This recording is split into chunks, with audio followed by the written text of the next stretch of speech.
Hi guys, and welcome to another video. Today I'm talking about Raspberry Pi and adding a 3-line display and a reboot and safe shutdown button. I've got a rather strange looking Pi case here, but I'll go into that a little bit later on if you're into 3D printing. But apart from that, let's have a look. Now you should see up on the corner an example of the display. It's a simple case of being able to press the button here, which will give you information, as you can see. So it's basically the device name, IP, CPU and memory usage, which can be quite handy. The other good thing is if you press and hold the power button, well, it's not exactly a power button, but you'll see I'm pressing it now. It says, do I want to reboot? If I release it will reboot, and if I keep holding it, it'll then ask me to release if I want to shut down. So I've just released now. It's telling me it's shutting down, and that's shutting down safely rather than just killing the power, which can affect the SD card. The little power light's gone off, and then I can turn it off completely there with a slider switch. So if that interests you, please carry on looking through the video and I'll show you how I've actually built that. And I want to say the original idea is not mine. It's something that I've seen on Thingiverse, and I'll give full credits to the author of that in the description below.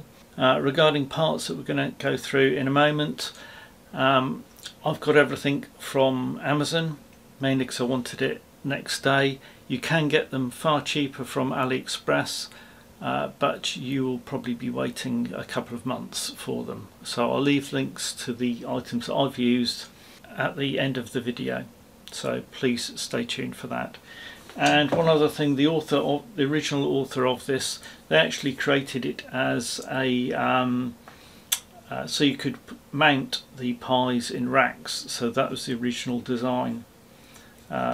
Something I'm not going to use, but that's what they originally designed for theirs, and I'm using something completely different, as you can see, with a hat on it and temperature sensors. And remember, if you like this video, please do a like and a subscribe. That would be really welcome. Anyway, enough of that, let's get started to show you how it's done. So let's have a look at the components that you're going to need to actually set up the screen so that it resembles the connections on here. First we have the screen itself, the little 0.9 of an inch. We have green LED, a 1K and a 10K resistor,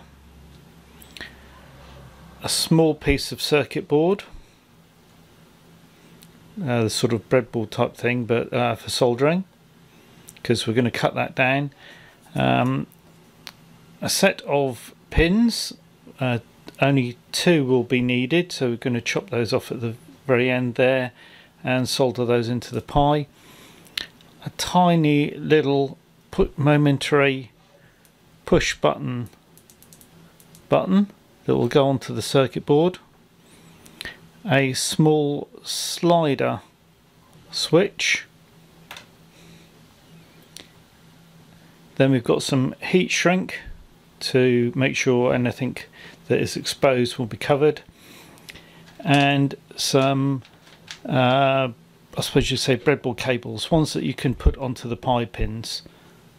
And of course you're going to need a soldering iron as well, because some soldering is involved.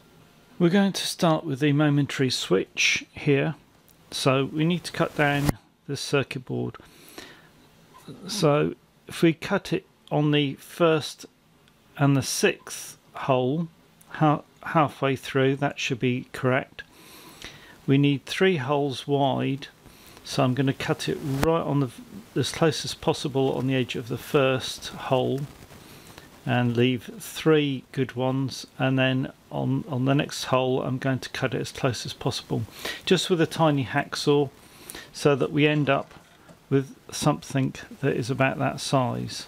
As you can see there, 3 holes, full holes needed.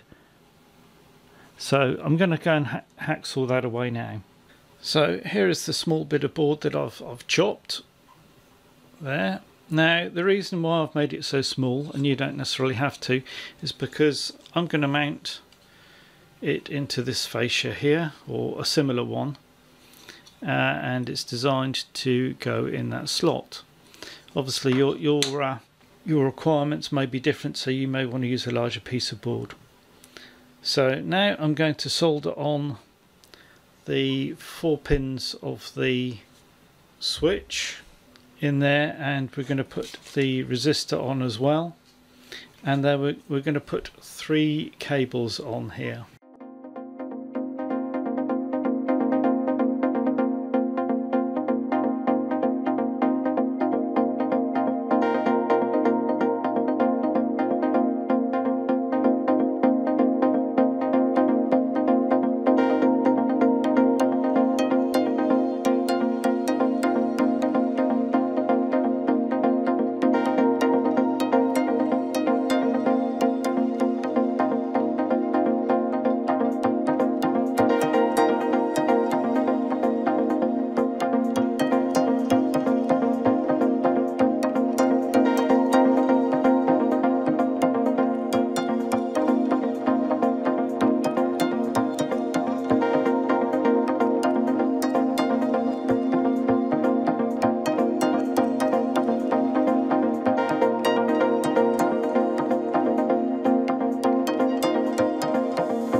So let's start plugging in the items. First we're going to do the screen.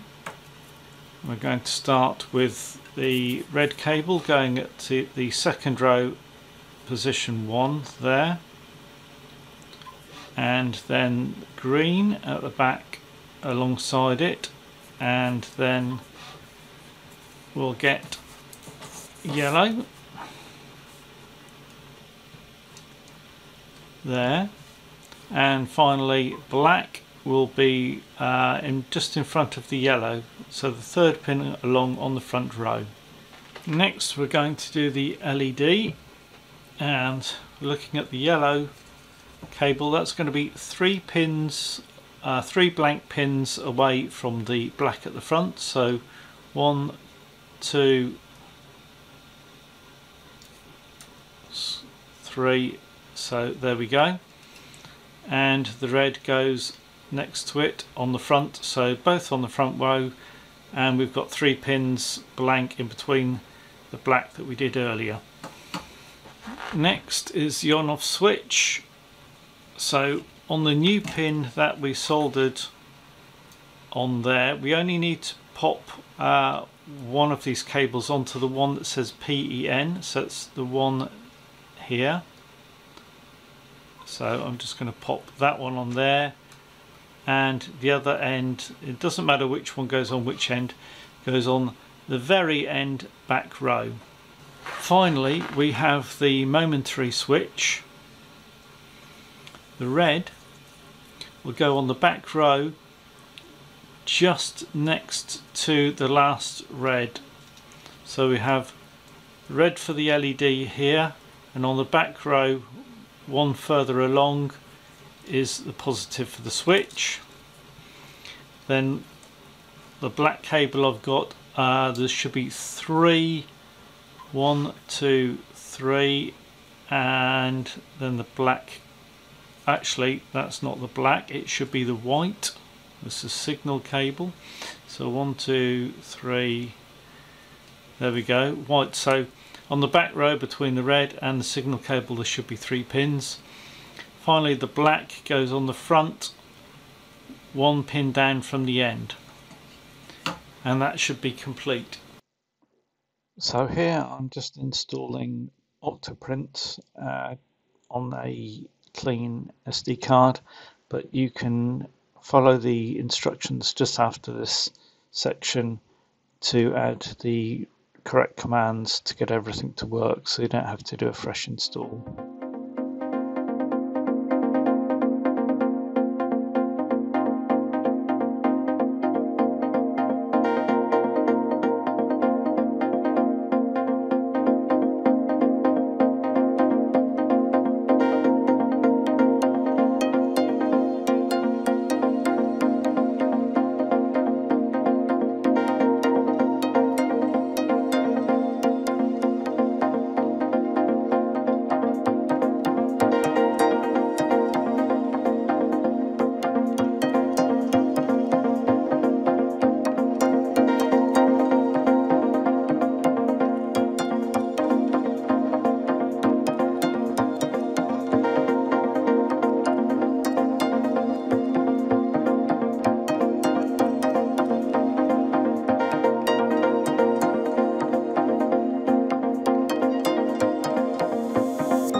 So we have power on. Well, it's about to come on. Just make sure that the switch there is in the off position, and I'm going to pop the power on. You can see that, hopefully see the little red LED. So I'm going to switch this on. That's switched on.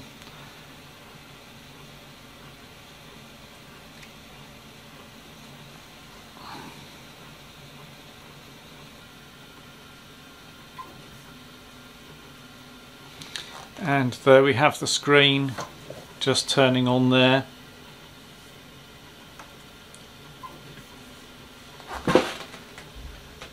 Now if I press the momentary switch, it gives me the device name, IP address, CPU and memory usage. And we'll zoom into that a little bit more, but that's the fundamentals. If I now press each time, it will produce that information. If I press and hold it for less than about 8 seconds, it will reboot. If I press and hold it for more than 8 seconds, it will safely shut down. We also have the LED that is showing that the Pi is on. So I'm now going to shut this down. So let's press and hold the switch.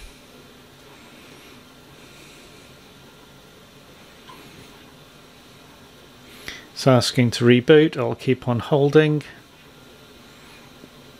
and let go to shut down, and it's saying shutting down. The LED will go off and it's shut down. You still have power on the board, but that's normal.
So I hope that project was informative and gives you the idea to actually go and build the display with the safe shutdown and reboot. And by the way, if you're interested in 3D printing and want to see how I'm going to use this larger box with the relay hat, etc., then please see the next video, because I'll have it all completely built by then. Great, so if you like this video, again, please do a like and subscribe. That'd be really appreciated, and I'll see you next time.